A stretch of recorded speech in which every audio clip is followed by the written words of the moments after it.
আসসালামু আলাইকুম দর্শক, আপনাদের সাথে আমি আতিক রহমান পূর্ণিয়া। আমাদের পূর্ণিয়ার খোঁজ, পূর্ণিয়ার ভিউ ইউটিউব চ্যানেল এবং ফেসবুক পেজে সবাইকে স্বাগত জানাচ্ছি। শুভ সন্ধ্যা। আমি প্রথমেই জানি নেই, অনেকদিন পর, দীর্ঘ বিরতির পর, এবং বিশেষ করে মেজর যেমন রঞ্জন, তিনি জামাতে ইসলামীতে জয়েন করার পর আমাদের ইন্ডিভিজুয়াল শোর পরিমাণ কমেছে। দুদিক দিয়ে প্রতিক্রিয়া আছে, ক্রিয়া প্রতিক্রিয়ার মাঝে। তবে আমরা সবসময় বলেছি, পেশাগত জায়গা থেকে আমাকে সাংবাদিকতা করতে গিয়ে সেখানে দলগতভাবে কাউকে বিচ্ছিন্ন করার কোনো সুযোগ নেই। আমাদেরকে সকলের সঙ্গে যোগাযোগ রেখে, সুসম্পর্ক রেখেই চলতে হয়। সেই জায়গায় তো আছেই। বিশেষ করে মেজর আখতারুজ্জামান রঞ্জনের ক্ষেত্রে একটু ব্যাপারটা আরো ডিফারেন্ট। আমাদের পরিবারের সদস্য, বাংলাদেশের খ্যাতনামা রাজনৈতিক বিশ্লেষক জনাব মেজর আখতারুজ্জামান রঞ্জন, আপনাকে আমাদের দর্শকের পক্ষ থেকে সালাম এবং শুভেচ্ছা জানিয়ে শুরু করছি। আমরা বেশ কিছু বিষয়ে আলাপ করতে চাই, আপনার মতামত এবং বিশ্লেষণ জানতে চাই। তার মধ্যে অন্যতম একটা বিষয় আমার কাছে মনে হয়েছে যে এর আগে 5 আগস্ট 2024 ঘিরে বহু ঘটনা বাংলাদেশে ঘটেছে। মানুষ ওই সময়ের প্রেক্ষাপটে সেটা চিন্তা করে নিয়ে ভুলে যাওয়ার চেষ্টা করছে। বাট হবিগঞ্জে একটা ভিডিও, সেই সময়কার বৈষম্য বিরোধী ছাত্র আন্দোলনের সমন্বয়, তার ভিডিওতে থানায় বসে সে ওসিকে সেই পুরনো ঘটনা মনে করে হুমকি ধমকি দিচ্ছে। সেই প্রেক্ষিতে পুলিশ, ডিবি তাকে গ্রেফতার করলো। গ্রেফতারের 24 ঘন্টাও গেল না, তাকে জামিনে ছেড়ে দেওয়া হলো। বিষয়টা হচ্ছে, এতে করে কি পুলিশকে কি সিগন্যাল দেওয়া হলো? বা কেউ তো দাবি তুলে নাই এখন যে 24-এর পুলিশের বিচার বিচার করে, পুলিশ হত্যার বিচার করে। ওনারাই গিয়ে এটা পাল্টা থ্রেট করলো। ফলে আবার মব বিষয়টা সামনে চলে এসছে। আপনার বিশ্লেষণ চাবো নির্বাচন ঘিরে ভারতের অবস্থান। আপনি আমাদের অতিথি গৌতম লাহিড়ীর সঙ্গে শো করেন, গতকালও আপনারা এটা নিয়ে আলোচনা করেছেন। আজকেও গৌতম দা বলছেন যে শেষ মুহূর্ত পর্যন্ত খেলা বাকি আছে। সেই খেলাটা আসলে কি খেলা ইঙ্গিত করছেন তারা? বা আপনার কাছে কোনো তথ্য আছে কিনা? অনেকে বলেন জামাতের সঙ্গে ভারতের একটা ভালো নেগোসিয়েশন হয়েছে, আসলে কি তাই হয়েছে কিনা? এবং ভেনেজুয়েলার বিষয়টি অনেক বিচ্ছিন্ন, অনেক দূরের ঘটনা হলেও খুব যে উড়িয়ে দেওয়ার বিষয় আছে। বাংলাদেশের রাজনীতিতে আমেরিকার একটা, যে কোনো ভাবেই হোক, একটা অবস্থান আছে। সব সার্বিক দিক মিলিয়ে আপনার বিশ্লেষণ চাই। পাশাপাশি মনোনয়ন নিয়ে শুরু হয়েছে। মনোনয়ন নিয়ে দুজন মানুষ আপনি কাল রাত বলেছেন, তারপরে দেখলাম মাহমুদুর রহমান মান্না বলছেন, আমি জাতীয় পার্টির কথা বাদই দিলাম, বিভিন্ন জায়গায় কথা হচ্ছে এত পরিমাণ মনোনয়ন বাতিল হচ্ছে। জামাত ইসলামের দুজনের মনোনয়নপত্র বাতিল হয়েছে। এতে করে কি অন্য কোনো ইঙ্গিত টিঙ্গিত মিলে কিনা? নির্বাচনের ফিল্ড কি এখন পর্যন্ত লেভেল প্লেইং আছে কিনা? মেজর আখতারুজ্জামান। ধন্যবাদ পূর্ণিয়া, আসসালামু আলাইকুম তোমাকে। তার সেই সঙ্গে তোমার দর্শক শ্রোতা থেকে জানাই আমার সালাম, আসসালামু আলাইকুম। যে যেখানে আছেন ভালো থাকবেন, সুখে থাকবেন, শান্তিতে থাকবেন। সবচেয়ে বড় কথা হলো নিরাপদে থাকার চেষ্টা করবেন। ভাই, আমি জামাত ইসলামে যোগদান করেছি, এ ব্যাপারে মিশ্র প্রতিক্রিয়া হচ্ছে। পক্ষে বিপক্ষে লোক বলবে, এটাই তো স্বাভাবিক। সব মানুষ তো সবকিছু মেনে নেয় না, প্রতিটা মানুষেরই ক্রিয়া প্রতিক্রিয়া থাকে। আমি নিজেকে খুব ধন্য মনে করছি যে আমার মতো একটা ক্ষুদ্র মানুষ একটি দল পরিবর্তন করার জন্য আপনাদের মধ্যে মিশ্র প্রতিক্রিয়া হয়েছে।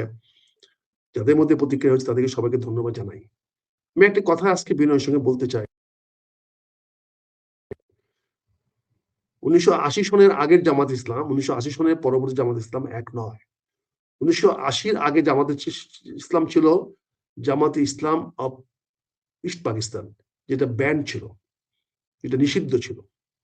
কিন্তু তারপরে 1980 সন থেকে নতুন রাজনৈতিক দল হয়েছে, নাম হলো বাংলাদেশ জামাতে ইসলামী।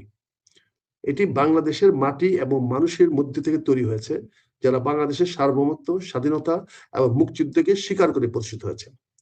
পরবর্তী ধাপে আজকে 2026 সনে এসে আমি যে কথাটা বলতে চাই সেটি হচ্ছে, আজকে জামাতে 99% সদস্য যারা জন্মগতভাবে বাংলাদেশী, তারা বাংলাদেশের কৃষ্টি, কালচার, সংস্কৃতির ধারণ বহন করেই তারা জন্মগ্রহণ করেছে। এবং এখানে বাংলাদেশের জনসংখ্যার 90% মুসলমান, অর্থাৎ প্রায় 18 কোটি থেকে 19 কোটি মানুষ মুসলমান। এখানে ধর্মীয় চিন্তা ছাড়াও মানুষের নিজস্ব চিন্তা, চেতনা, মনশীল থেকে এখানে ইসলামের প্রাধান্য থাকবে, এটা অতি স্বাভাবিক।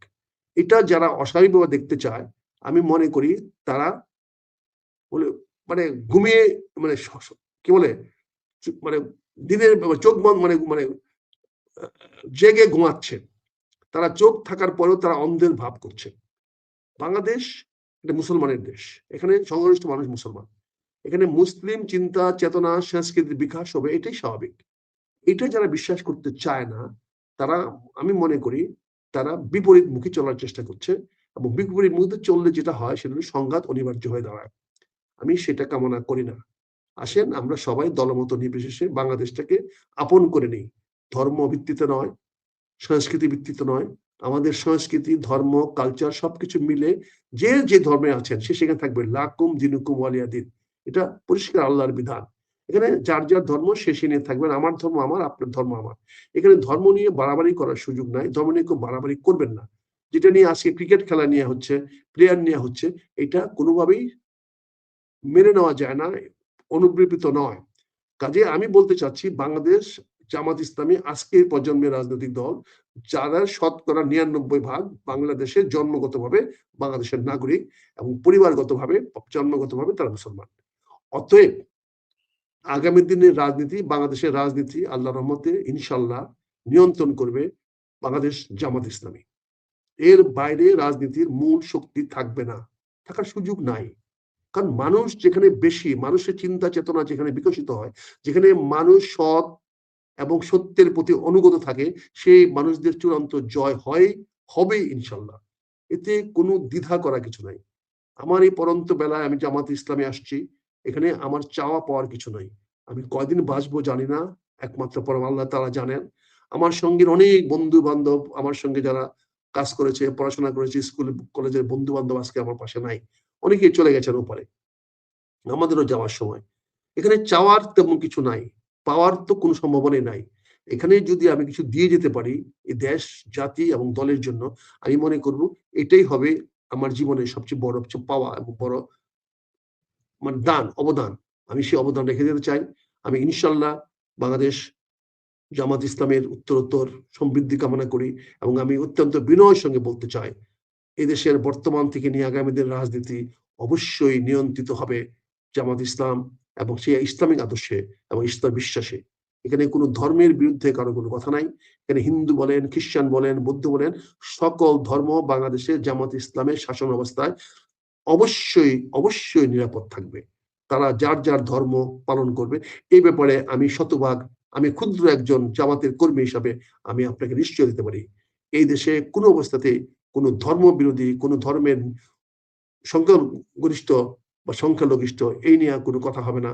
যার যার ধর্ম সে নিরাপদে পালন করতে পারবে, এই নিশ্চয়তা আমি আপনাদের সঙ্গে বিনয়ের সঙ্গে দিতে পারি। দ্বিতীয়ত, তুমি বলেছো ভারতের সঙ্গে এই সম্পর্কের ব্যাপারটা। এই সম্পর্কটা হলো একটা প্রতিবেশীর সঙ্গে সম্পূর্ণভাবে আমরা কারো পক্ষে নই, কারো বিপক্ষ নই। গতকালকে বলেছি যে আমরা ভারতের পক্ষে আমরা যেতে চাই না, ভারতের বিপক্ষে যেতে চাই না। আমাদের সম্পর্কটা গড়ে উঠবে পরস্পর স্বার্থের ভিত্তিতে। আমি অবশ্যই বাংলাদেশের স্বার্থ বিকিয়ে দিয়ে, বাংলাদেশের স্বার্থ হানি করে ভারতের বন্ধুত্ব কামনা করব না। একইভাবে আমি এটাও আশা করি, এটাও জানি, একটু বুঝি, ভারত তার স্বার্থ বিকিয়ে দিয়ে আমার দিকে বন্ধুত্বের হাত বাড়িয়ে দিবে না। কাজে আমরা মনে করি আমাদের পারস্পরিক সম্পর্ক গড়ে উঠবে পরস্পরের স্বার্থ রক্ষার মাধ্যমে। বাংলাদেশ জামাত ইসলাম বিশ্বাস করে বাংলাদেশের স্বার্থকে সে প্রাধান্য দেয়, অগ্রাধিকার দেয়। সে অগ্রাধিকার দিয়ে, প্রাধান্য দিয়ে ভারতের সঙ্গে সকল সম্পর্ক বজায় রাখবে, সকল সমস্যার সমাধান করবে পারস্পরিক স্বার্থ দৃষ্টিকোণ থেকে। আমরা সেটা পরস্পর স্বার্থ রক্ষা করা দৃষ্টিভঙ্গি থেকে দিব। আমরা এখানে দুই পক্ষের উইন উইন সিচুয়েশনে আমাদের পারস্পরিক সম্পর্ক তৈরি হবে। আমি জামাতের যে ক্ষুদ্র কর্মী হিসাবে আমি জামাত ইসলামের সঙ্গে আমরা একই কথা বলবো যে হ্যাঁ, আমরা ভারতকে এই কথা নিশ্চয় দিতে পারি, ভারতকে এই কথা বলতে পারি, আমরা আপনাদের পক্ষেও নাই, আপনাদের বিপক্ষেও নাই, কিন্তু আমরা আপনাদের সঙ্গে সুসম্পর্ক চাই, আমাদের জাতীয় ভিত্তিক স্বার্থ নিশ্চিত করে দিয়ে। আমি বলি না আপনার স্বার্থ বিলিয়ে দেন, আপনার স্বার্থ রক্ষা করেন, আমার স্বার্থ আপনি হরণ করার চেষ্টা করেন না। আমার স্বার্থ হরণ করে আপনি বাংলাদেশ থেকে কিছুই পাবেন না। আর আমাদেরকে হুমকি ধামকি দেখিয়ে লাভ নাই।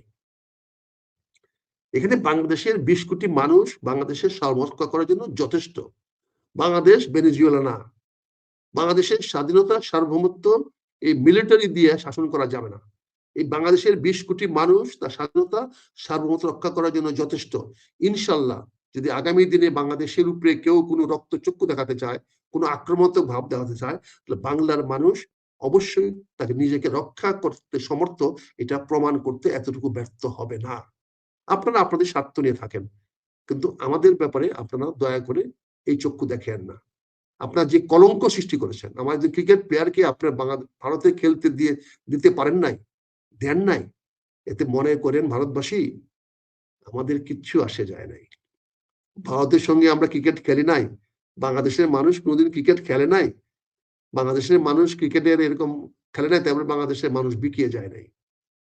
বাংলাদেশের মানুষের সঙ্গে শত্রুতামি করলেন, আপনি ক্ষতিগ্রস্ত হবেন। যে পরিমাণ রেমিটেন্স বাংলাদেশ থেকে আমরা পাঠাই, আজকে থেকে যদি আমরা সেই রেমিটেন্স পাঠানো বন্ধ করে দেই, আমি তো আপনার কাছ থেকে রেমিটেন্স পাই নাই। আমি ন্যায্য মূল্যের চেয়ে বেশি দাম দিয়ে পেঁয়াজ কিনি। আমি যেই ধান, যে চাল মায়ানমার থেকে $300 কিনতে পারি পার টন, সেটা ভারত থেকে $500 কিনি সে চাল। ভুলে যায়েন না ভারতবাসী, ভারত সরকার ভুলে যায়েন না। বাংলাদেশ ভারতের সঙ্গে বন্ধুত্ব হওয়ার প্রয়োজনীয়তা এত বেশি পড়ে নাই। আপনি আমার পদ্মার পানি আটকাবেন? আপনি গঙ্গার পানি আটকে রাখছেন, তিস্তার পানি আটকে রাখেন। এই সমস্যার সমাধান যদি আপনি ফুটবল প্লেয়ার পাঠিয়ে দিতে পারেন, আমার ক্রিকেট প্লেয়ার ফেরত পাঠিয়ে দিতে পারেন, তাহলে আমরাও কিন্তু আমাদের তিস্তার ব্যারেজের সমস্যার সমাধান করতে পারি। আপনারা যদি মনে গণভোটের নামে টাকা হাতিয়ে নিচ্ছে সরকার। রূপান্তরিত করবেন, তা আমরা বলি আমাদের চিকেন নেক বন্ধ করার আমাদের কোনো অভিপ্রায় নাই। কিন্তু বাংলাদেশের 1 ইঞ্চি পবিত্র মাটির দিকে যদি আপনারা তাকান, সেটা আমি বলতে পারি সে মাটি আপনার কোনোদিন হবে না। সেই মাটি রক্ত দিবে, কিন্তু মাটি দিবে না। এটা পরিষ্কার জেনে রাখেন। এখানে আমাদের এই জিনিসটা পরিষ্কার করতে হবে। 22 কোটি 20 কোটি মানুষ কে আপনি নিয়ে নেন না, দখল করে ফেলেন না। দেখেন না ভারতকে কিভাবে খণ্ড বিখণ্ড হয়ে যায়। দেখি না ভারতের সার্বভৌমত্ব কিভাবে রক্ষা করেন। দেখি না বাংলাদেশের 20 কোটি মানুষকে আপনি দখল করে ফেলেন, বাংলাদেশ দখল করে ফেলেন। দেখি না হজম করতে পারেন কিনা বাংলাদেশকে আপনারা। এই খেলা খেলতে যান না। এই খেলা আমরা অনেক খেলেছি। এই ভারতকে বিজয় করে মুসলমান সৃষ্টি হয়েছে এই ভারতের উপমহাদেশে। হিন্দুদেরকে পরাজিত করেই মুসলমান সৃষ্টি হয়েছে। আমরা সেই গর্বিত মুসলমানের অংশ। অযথা খোঁচাখুচি করেন না, অযথা কামড়াকামড়ি করেন না। ইতিমধ্যেই আপনি আওয়ামী লীগের নেতাদেরকে স্থান দিয়ে বাংলাদেশের মানুষ থেকে আপনি অনেক দূরে সরে গেছেন। এখন এই ক্রিকেট প্লেয়ারটাকে পাঠিয়ে দিয়ে আপনি কিন্তু নিজে আমাদের বিরুদ্ধে ঘোষণা করলেন। এতকাল আমরা আপনাদের পক্ষে কথা বলার চেষ্টা করছি, এতকাল আমরা ভালো সুসম্পর্ক রাখার চেষ্টা করছি, কিন্তু আপনারা এই ক্রিকেট প্লেয়ারের প্রতি যে দুর্ব্যবহার করেছেন, এটা বড় হিসাবে, এটা বৃহৎ প্রতিব হিসাবে, আপনি 143 কোটি দেশের মানুষ হিসাবে এটা আপনার মানায় নাই। এটা ভবিষ্যতে আপনার সঙ্গে আমার সম্পর্ক কোনো রকম উন্নতি হওয়ার পক্ষে যাবে না। আমরা কিন্তু আপনার সঙ্গে বন্ধুত্ব না করে বেঁচে থাকতে পারবো, এটা মনে রাখেন। আমাদের এমন কোনো প্রয়োজন নাই যে প্রয়োজনটা ভারত থেকে না আনলে আমাদের হবে না। আমরা কিন্তু এই বাংলা কোনোদিন ভারত মুখাপেক্ষী ছিলাম না, বরঞ্চ সমগ্র ভারত এই বাংলার মুখাপেক্ষী ছিল। আজকে আমাদের ক্ষতিগ্রস্ত হবে আমাদের পশ্চিম বাংলার বন্ধুরা, ক্ষতিগ্রস্ত হবে আগরতলার বন্ধুরা, ক্ষতিগ্রস্ত হবে মেঘালয়ের বন্ধুরা, কিন্তু আসাম ক্ষতিগ্রস্ত হবে না। আসামকে দমন করতে পারবেন কিনা, যদি বাংলাদেশকে যদি আপনি বড়ি করে রাখেন, এর প্রভাব কিন্তু আসামে পড়বে। সে আসাম কিন্তু অশান্ত হয়ে যাবে। কাজেই সবকিছু চিন্তা করে করে হঠকারিতা, এই উদ্যত্তবাদিতা, এই জঙ্গিবাদের উত্থান যদি আপনি দেখায় আমাদেরকে দমন করতে চান, আমাদের রক্তচক্ষু দেখাতে চান, সরি ভারতবাসী, সরি ভারত সরকার, এটা ভালো ফল দিবে না। ভবিষ্যতে আমি বিষয়টি অনুরোধ করবো আপনাদেরকে, ভবিষ্যতে আমি বিনয়ের সঙ্গে বলবো, প্লিজ কোনো অবস্থাতেই রাষ্ট্রীয় সম্পর্ক ভালো করতে হলে আপনার উগ্রবাদীদেরকে নিয়ন্ত্রণ করেন। আমরা আমাদের উগ্রবাদীদের নিয়ন্ত্রণ করব, আমরা আমাদের উগ্রবাদীদেরকে বুঝাবো, শান্ত করব, তাদেরকেও প্রবোধ দিব, কিন্তু আপনাদের এই কথা এবার মেনে নেব না। তুমি ভেনেজুয়েলার কথা বলেছো, ভেনেজুয়েলায় ট্রাম্প সাহেব একটা জটিল এবং একটা কি বলবো, একটা জঘন্য উদাহরণ সৃষ্টি করলেন বিশ্ব আজকের এই সভ্যতার যুগে। রাষ্ট্রের স্বাধীনতা সার্বভৌমত্বের উপরে যে নগ্ন হামলা করেছেন, এটা সারা বিশ্ব কোনোদিনই সহজভাবে নিবে না, আমরাও নিব না। আমরাও বাংলাদেশ ক্ষুদ্র রাষ্ট্র, আমরা মনে করি একটি রাষ্ট্রের ভিতরে গিয়ে তার রাষ্ট্রপতিকে ধরে নিয়ে আসা, এটা কোনো অবস্থাতে বিশ্বের রাজনীতিতে গ্রহণযোগ্য হতে পারে না। ইতিমধ্যে জাতিসংঘ সে ব্যাপারে প্রতিবাদ করেছে, আমরা জাতিসংঘকে ধন্যবাদ জানাই। অন্তপক্ষে মেরুদণ্ডহীন জাতিসংঘ যে একটি কথা বলতে পেরেছে, আমি এই জন্য ধন্যবাদ জানাই। আমি ধন্যবাদ জানাই নিউ ইয়র্কের মেয়র সাহেবকে, তিনিও ভেনেজুয়েলার পক্ষে বক্তব্য দিয়েছেন একজন আমেরিকানবাসী হয়ে। কাজে ট্রাম্প সাহেবের এই বিষয়টি সারা বিশ্বে একটি জটিল রাজনৈতিক মেরুকরণ তৈরি করে করা হবে। আজকে বড় দেশের পাশে প্রতিবেশী ছোট রাষ্ট্রগুলো নিরাপত্তাহীনতায় ভুগতে পারে, এটা মার্কিন যুক্তরাষ্ট্রের কাছ থেকে, ট্রাম্পের কাছ থেকে আমরা কেউ আশা করি নাই, কেউ কামনা করি নাই। কাজে এই বিষয়গুলো আরো গভীরভাবে চিন্তা করে দেখতে হবে, আরো বড় পরিসরে চিন্তা করে দেখতে হবে, আরো বৃহত্তর আগে দেখতে হবে। আমি বড় বড় রাষ্ট্রগুলোকে, মুঘল রাষ্ট্রগুলোকে অনুরোধ করব এই বিষয়টির ব্যাপারে আপনারা মার্কিন যুক্তরাষ্ট্রের উপরে চাপ সৃষ্টি করেন, অর্থনৈতিক চাপ সৃষ্টি করেন। এতকাল তো মার্কিন যুক্তরাষ্ট্র বিভিন্ন দেশকে স্যাংশন দিয়ে আসছে, নিষেধাজ্ঞা দিয়ে আসছে।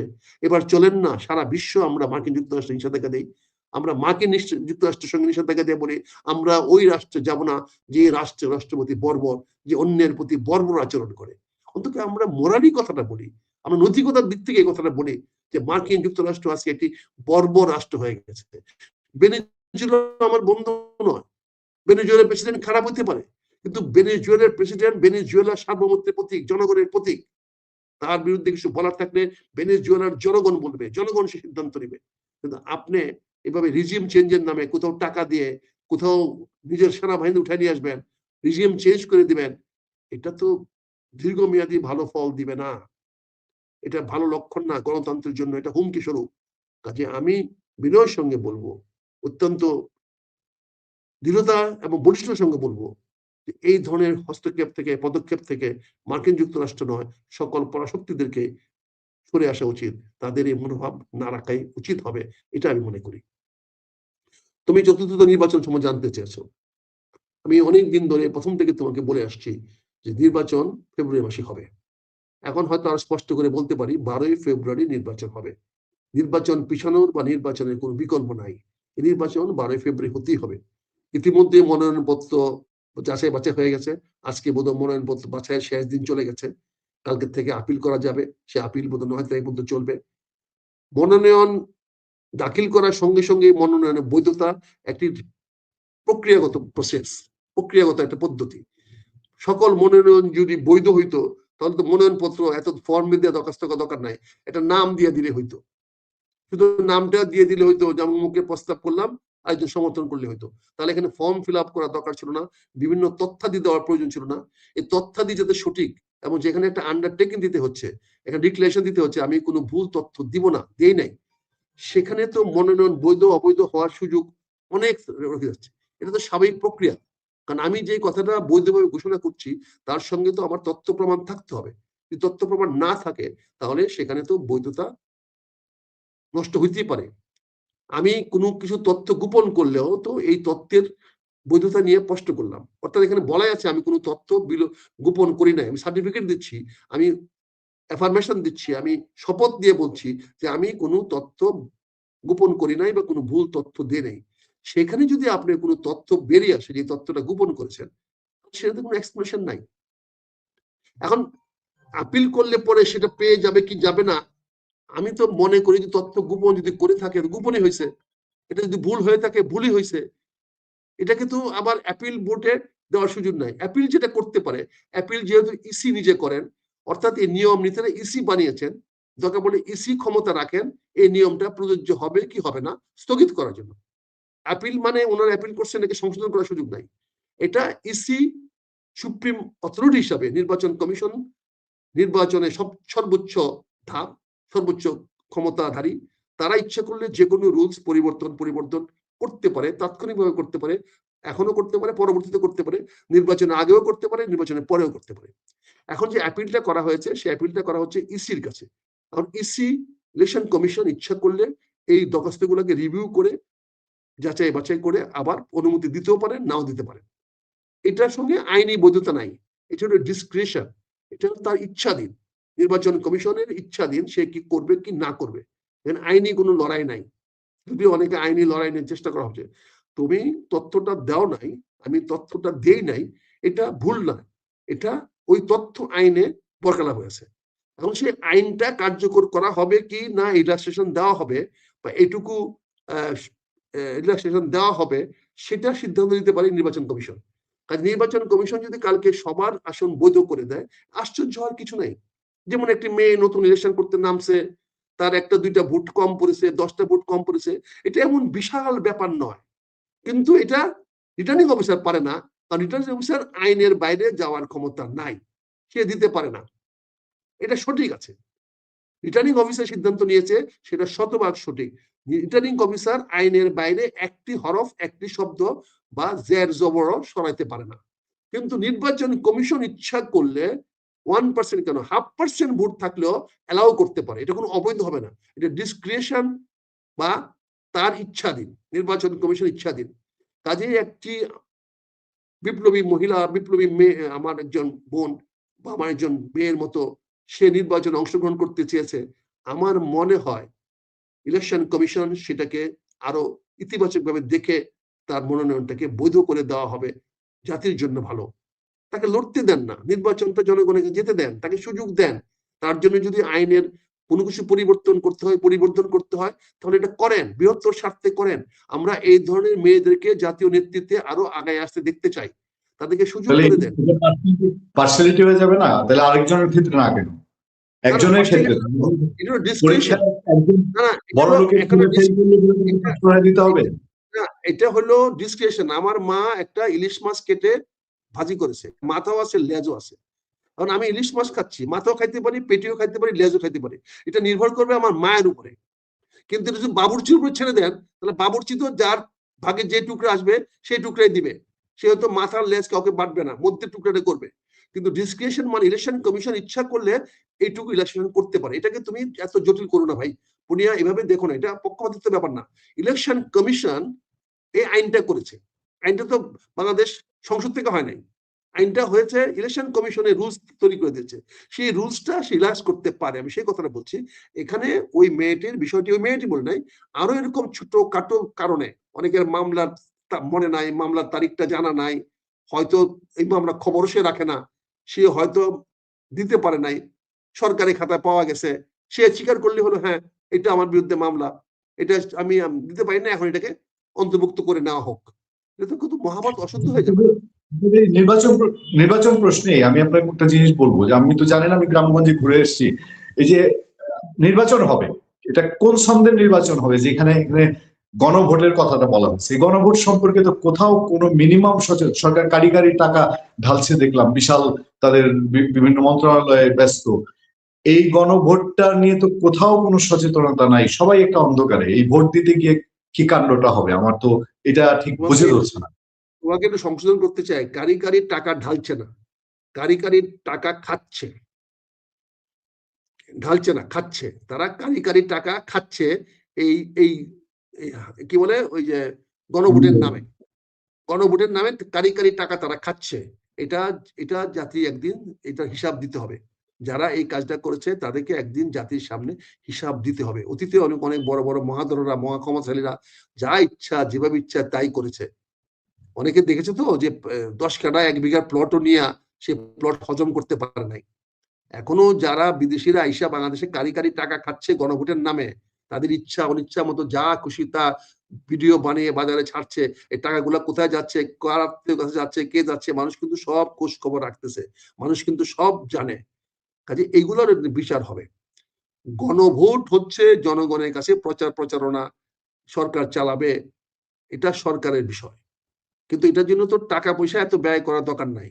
এটা প্রতিদিন টেলিভিশনে 2 মিনিট করে বললেই হয় যে গণভোট হবে, গণভোটে আপনারা যাকে গণভোটে আপনারা হ্যাঁ বা না ভোট দিবেন, বাস।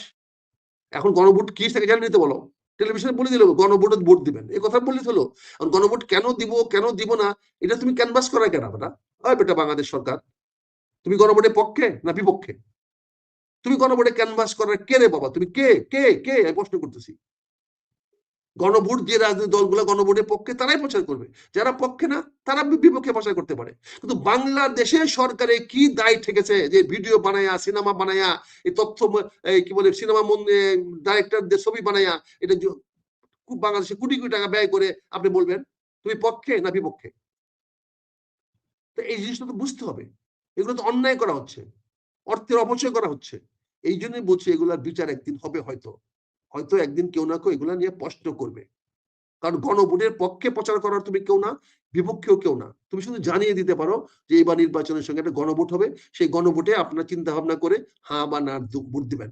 আমরা আপনাকে গণভোটে অংশগ্রহণ করার জন্য অনুরোধ জানাচ্ছি। এটা প্রতিদিন নিউজের আগে এবং নিউজের পরে 30 সেকেন্ড করে বললেই হয়ে যায়, তাতে কোটি কোটি টাকা দরকার পড়ে না। সকল টেলিভিশনকে বলো এটা স্পন্সর করতে হবে, সকল টেলিভিশন কর্তৃপক্ষকে বলো, সকল পত্রপত্রিকা বলো যে সবার ফার্স্ট পেজে একটা কলাম, একটা টাকা রেখে দিতে হবে, সেটা হচ্ছে আপনি গণভোটে অংশগ্রহণ করেন, আপনার ভোট দেন, হ্যাঁ বা না বাক্সে ভোট দেন। এটা বলে দাও। এটার জন্য এরকম ভিডিও বানাইয়া কোটি কোটি টাকা খরচ করে তুমি এরকম সংসার হচ্ছে কেন, রং ঢং করছো কেন? এ টাকা কার টাকা? কার বাপের টাকা এগুলো তুমি খরচ করতেছো? এগুলো হিসাব কি একদিন হবে না? অবশ্যই ইনশাল্লাহ কেউ না কেউ এই টাকার হিসাব নিতে চাইবে।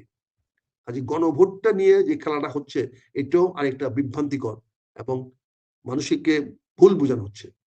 যে রাজনৈতিক দলগুলো নির্বাচনে যাচ্ছে তারাই বলবে তারা গণভোটের পক্ষে না বিপক্ষে।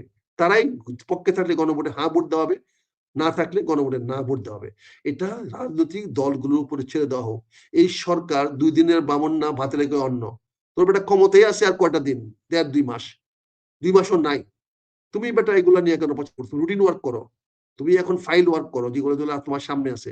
তুমি প্রচার করা কে? এই প্রচার চালানোচ্ছ কেন তুমি? এগুলো অন্যায় করা হচ্ছে, এগুলা অপরাধমূলক কাজ করা হচ্ছে, এগুলা একদিন বিচারের সম্মুখীন হতে হবে। আমি এই কথাটা তোমাকে বিনয়ের সঙ্গে বলছি। জি, আকিব ভাই, আরেকটা প্রসঙ্গে আপনার একটু মতামত চাচ্ছিলাম। হবিগঞ্জের যে ঘটনাটা, আমি আপনাকে পুরোটাই বললাম শুরুতে ভূমিকায়। এই হবিগঞ্জের ঘটনা দিয়ে আসলে প্রশাসনে কি সিগন্যাল দেওয়া হোক পুলিশকে, গোয়েন্দাদের? হবিগঞ্জের ঘটনায় একটা জিনিস প্রমাণিত হয়েছে, বাংলাদেশের প্রশাসন এবং পুলিশ বর্তমানে টেবিল টেনিস খেলার বলটার মতো। একজন এই কোর্ট থেকে ওই কোর্টে মারে, আরেকজন এই কোর্টে এই কোর্টে মারে। তারা নিজস্ব কোনো অথরিটি নাই, তাদের নিজস্ব কোনো ক্ষমতা নাই। প্রশাসন এবং পুলিশের আজকে দুর্ভাগ্যজনকভাবে তাদের নিজস্ব কোনো ক্ষমতা নাই, ক্ষমতার কোনো উৎস নাই, ক্ষমতার কোনো স্তম্ভ নাই, ক্ষমতা তারা ক্ষমতাটাকে বাস্তবায়িত করার বা ক্ষমতাকে দেখানোর মতো কোনো ক্ষমতা নাই। তারা ওই পিং পং বলের মতো একজন মারে ওই পারে, আরেকজন মারে এই পারে। যে যত জোরে মারতে পারে সে তাকে তত জোরে ব্যবহার করা হচ্ছে। এটা দুর্ভাগ্যজনক। প্রথম কথা হলো, পুলিশ যখন গ্রেফতার করেছে তখন পুলিশকে তো প্রশ্ন করতে হবে, পুলিশকে জাস্টিফাই করতে হবে কেন গ্রেফতার করেছে। আর যে ছেলেগুলো যে কথাগুলো বলেছে সেই কথাগুলোর কেন বিচার আমরা করব না? বৈষম্যবিরোধী আন্দোলনকারীদের বক্তব্য এটা হইতে পারে না। এখানে যদি তারা থানাকে আক্রমণ করে থাকে, ওসিকে মেরে থাকে, পুলিশকে মেরে থাকে, তাহলে এটা তো বিপ্লবের অংশ ছিল না। আমরা তো 5ই আগস্ট সশস্ত্র বিপ্লব করি নাই। যদি সশস্ত্র বিপ্লব করে বলে ডিক্লেয়ার করা হয় তাহলে তো শেখ হাসিনা বেঁচে যায়। তাহলে এই যে মামলাগুলো হয়েছে এই মামলাগুলো হয় না। এই পুলিশের নামে, মিলিটারির নামে মামলাগুলো হবে না। যদি আপনি বলেন সশস্ত্র বিপ্লবের মাধ্যমে আমরা এই বর্তমান বাংলাদেশের এই সরকার প্রতিষ্ঠিত হয়েছে। এই বর্তমান যদি কেউ দাবি করে যে সশস্ত্র বিপ্লবের মাধ্যমে আমরা এখানে আসছি, আমাদের গ্রেফতার করতে পারবে না, আমাদের সরকারের অস্তিত্ব, আমাদের সরকারের অগ্রাধিকার, আমাদের সরকারের নৈতিক ভিত্তি বা আইনগত ভিত্তি ও সশস্ত্র বিপ্লব, তাহলে তো সশস্ত্র বিপ্লব দমন করতে গিয়ে যারা ব্যর্থ হয়েছে, ফেল হয়েছে, তাদের কোনো অ্যাকশন অন্যায় বলে হবে না। কারণ সশস্ত্র যে কোনো কার্যক্রমকে প্রতিহত করার জন্য রাষ্ট্র তার নিজের দায়িত্ব হয়, রাষ্ট্রের বাহিনীর দায়িত্ব হয়। কাজে এখানে এত খেলু করে দেখতে তো হবে না হবিগঞ্জের ছেলের বক্তব্যটাকে। এই ছেলের বক্তব্য যদি সঠিক হয়ে থাকে তাহলে আমরা ওই ছেলের কথা মতো সশস্ত্র বিপ্লব করেছি। সশস্ত্র বিপ্লব করলে তো এখানে কারোর বিরুদ্ধে মামলা হইতে পারে না। বিপ্লবের দিন সব শেষ। এগুলা কাদের স্বার্থে কাজ করতেছি, কাদেরকে সুবিধা দিচ্ছি, কাদের সুবিধার জন্য কাজগুলা করতেছি? এই বক্তব্যগুলো তো বিচ্ছিন্ন বক্তব্য নয়। এই বক্তব্যগুলো তো ফলো করে প্রচার করা হচ্ছে কেন? কোনো না কোনো পক্ষকে সুযোগ দেওয়ার জন্য। কারণ আমরা তো 5ই ফেব্রুয়ারিতে কোনো সশস্ত্র বিপ্লব করি নাই। আমরা বারবার বলছি আমাদের নিরস্ত্র ছাত্র ভাইদের, নিরস্ত্র শ্রমিক ভাইদের, নিরস্ত্র মানুষের উপর পুলিশ বিনা কারণে গুলি চালিয়েছে। এটাই তো আমাদের বয়ান। আমরা তো এই বয়ান দিয়ে আসতেছি। তাহলে যদি আমার বৈষম্য ছাত্র আন্দোলনের কোন নেতা বলে যে আমরা পুলিশের থানা আক্রমণ করেছি, থানার দারোগাকে হত্যা করেছি, তাহলে তো তাকে বিচারের আওতায় আনতে হবে। আর না হলে বলতে হবে আমাদের বিপ্লব সশস্ত্র বিপ্লব ছিল। হয় তাকে আইনের আওতায় আনতে হবে, আর না হলে সশস্ত্র বিপ্লব ঘোষণা করতে হবে। আর সশস্ত্র বিপ্লব ঘোষণা হইলেই তো আওয়ামী লীগ পার পেয়ে যাবে। তাহলে কি আমরা আওয়ামী লীগকে সুযোগ দেওয়ার জন্য কথাগুলো বলছি? তাহলে কি আমরা গভীর ষড়যন্ত্রের মধ্যে পড়ে গেছি যে এইভাবে বিচ্ছিন্ন ঘটনা আজকে হবিগঞ্জে, কালকে নবীগঞ্জে, আরেকদিন করিমগঞ্জে, এমন জায়গা থেকে বিভিন্ন বিচ্ছিন্ন বক্তব্য দিয়ে ছেলেদের মুখ দিয়ে সমস্ত কথা বলায় আমরা বিপ্লবটাকে কলুষিত করার চেষ্টা করব, কলঙ্কিত করার চেষ্টা করব? আমি আবারও স্পষ্ট করে বলতে চাই, 5ই ফেব্রুয়ারির বিপ্লব ছিল একটা নিরস্ব বিপ্লব, জনগণের বিপ্লব। এখানে কোনো সশস্ত্র ক্যাডার বিপ্লব করে নাই। এই বিপ্লব ছিল বাংলাদেশের আপামর জনগণের বিপ্লব, ছাত্র জনতার বিপ্লব, শ্রমিকের বিপ্লব। ওই ছেলেটা যে কথা বলছে, অস্ত্র ব্যবহার করা হয় নাই, কাজে এখানে হত্যার প্রশ্ন ওঠে না, থানা আক্রমণ করার প্রশ্ন ওঠে না। যে করেছে সে অবান্তর কথা বলেছে, অপ্রয়োজনীয় কথা বলেছে। এটার জন্য তার বিরুদ্ধে যদি ব্যবস্থা নিতে হয়, না হওয়া উচিত বলে আমি মনে করি। আক্তার ভাই, এই হবিগঞ্জের ছেলেটা যে কথা বলেছে ওই সময়টার জন্য তো দায় মুক্তি দিয়ে দেওয়া হয়েছে। ৫ থেকে ৮ আগস্ট পর্যন্ত যেসব ঘটনা, এগুলোর জন্য তো দায় মুক্তি দেওয়া হয়েছে। তাহলে বিষয়টা কোথায় গুলিয়ে গেল না? আপনি বলছেন যে ওই সময় এই ধরনের ঘটনার জন্য বিচারের আওতায় আনা হচ্ছে। না, কে দায় মুক্তি দিল? জুলাই তো পুরো দায়টাই গেছে। দায় মুক্তি হলে তো শেখ হাসিনা দায় মুক্ত হয়ে যায়, কারণ এখানে এক পক্ষ হয় না। যদি কেউ জ্বালাও পোড়াও করে থাকে কোনো কিছু, সেটা তো কে করেছে আমরা জানি না, এটা দায় মুক্তি কি আছে? এটা তো কোনো কেউ করে নাই, এটা হাসিনা সরকার করেছে, আওয়ামী লীগ সরকার করেছে। আমরা তো এই থানা আক্রমণ, থানার লুট, এগুলাকে আমরা দায়ী করছি আওয়ামী লীগকে, দায়ী করছি সরকারকে। এগুলো তো বৈষম্য ছাত্র আন্দোলনের ছেলেরা করে নাই, আমরা তো সশস্ত্র বিপ্লব করি নাই। কাজে এখানে দায় মুক্তির তো প্রশ্ন আসে না। এখানে তুমি বলতে পারো যে ৫ তারিখের পরে যখন সরকার ছিল না, ওই সময় বিচ্ছিন্ন কোনো ঘটনা ঘটে থাকলে তার জন্য কাউকে বিচার করা যাবে না। এটা হবে ৫ই আগস্টের পরে। ৫ই আগস্টের আগে হলে তো হবে না। কাজে ৫ই আগস্টের পরে যদি হঠাৎ হয়ে থাকে, পরে যদি থানাকে আক্রমণ করে থাকে, সেটাকে সরকার ছিল না বলে, রাষ্ট্র ছিল না বলে এইটাকে দায় মুক্ত দেওয়া যেতে পারে। কিন্তু ৫ই আগস্টের পরে, কারণ তখন কোনো সরকার ছিল না, দেশে কোনো আইনের শাসন তখন ছিল না। তখন যে যেভাবে পারছে, কেউ পক্ষে কি বিপক্ষে করেছে। এখন কে তার সাক্ষী দিবে, কে তার মামলা করবে, কার বিরুদ্ধে কে মামলা করবে, সে যাকে তাকে করেছে। এখানে গণভবন লুট করা, ভাঙ্গা, এটার তো বিচার হতে পারে না, কারণ গণভবনের তো তখন কোনো মালিক ছিল না। গণভবনের মালিক পালিয়ে গেছেন। সে পতিত বাড়িতে কে কি করেছে না করেছে তার দায়িত্ব জনগণের উপর বর্তাতে পারে না, সেই দায় মুক্তি দেওয়া হয়েছে। কিন্তু শেখ হাসিনার যাওয়ার আগ পর্যন্ত তো দায় মুক্তি হতে পারে না। তখন তো কেউ থানা আক্রমণ করতে পারেন না, কেউ কাউকে মারতে পারেন না। যদি কেউ স্বীকার করেন তাহলে তার দায় তাকে নিতে হবে। শেখ হাসিনা পালানোর আগ পর্যন্ত যদি কেউ এরকম কাজ করে থাকেন, তাহলে তার দায় তাকে নিতে হবে। কারণ আমাদের বিপ্লবটা সশস্ত্র বিপ্লব ছিল না, আমরা এটাকে সশস্ত্র বিপ্লব হিসাবে ঘোষণাও করি নাই, রূপান্তরিত করি নাই। এই বিষয়গুলো আমাদেরকে পরিষ্কার মাথায় খেয়াল রাখতে হবে। এই কথাটি আমি বিনয়ের সঙ্গে আপনাদেরকে জানানোর চেষ্টা করছি। ধন্যবাদ পুনিয়া।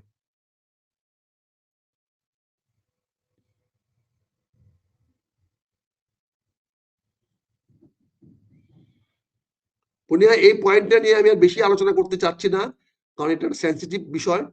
তবে এটার ভাষাগত বা তথ্যগত কিছু বিবরণ আমি তোমাকে দিলাম। এই বিষয়টি আমাদেরকে চিন্তা করতে হবে। এখন আসেন আমরা নির্বাচনের দিকে আগাই। নির্বাচনটা কিভাবে সুষ্ঠু সুন্দর হয়, কিভাবে জনগণের কাছে গ্রহণযোগ্য হয়, কিভাবে জনগণ নিরাপদে ভোট কেন্দ্রে এসে ভোট দিতে পারেন, জনগণ মার্কার একটা ভোট দিবেন, সংসদ নির্বাচনে একটা ভোট দিবেন, এবং হ্যাঁ বা না ভোটে একটা ভোট দিবেন। এখানে যে ঐক্যমত কমিশনের যে প্রস্তাবগুলো দেওয়া হয়েছে তার পক্ষে যারা রাজি আছেন তারা হ্যাঁ ভোট দিবেন, যারা না রাজি নাই তারা না ভোট দিবেন। এটাও আমরা প্রচার চালাইতে পারি, বলতে পারি। কাজে এখানে আমি মনে করি যে আসে নির্বাচনের দিকে আমাদের সবার মনোযোগ দেওয়া উচিত। নির্বাচনে যাতে সুন্দর, সুষ্ঠু, অবাধ, নিরপেক্ষ এবং সবচেয়ে বড় হলো জনগণের কাছে গ্রহণযোগ্য হয়, ইনক্লুসিভ হয়। অর্থাৎ বাংলাদেশের জনগণ সবাই দল, মত, ধর্ম, অধর্ম, সকল ধর্ম মিলে যেন ভোটটা নিরাপদে দিতে পারে, সেই ব্যবস্থা গ্রহণ করার জন্য আমাদের সবার সচেষ্ট হওয়া উচিত বলে আমি মনে করি। অনেক অনেক ধন্যবাদ আক্তার ভাই, অনেক অনেক ধন্যবাদ আমাদের মূল্যবান সময় দেওয়ার জন্য। দর্শকদের গুরুত্বপূর্ণ বেশ কিছু বিষয়ে আপনি আপনার বিশ্লেষণ তুলে ধরেছেন, দর্শকরা গ্রহণ করবেন, কেউ কেউ দ্বিমত পোষণ করবেন, এটাই স্বাভাবিক। আপনি ভালো থাকবেন, সুস্থ থাকবেন, আপনার সার্বিক মঙ্গল কামনায় আজকের মতো বিদায় নিচ্ছি। আসসালামু আলাইকুম। আসসালামু আলাইকুম, থ্যাংক ইউ।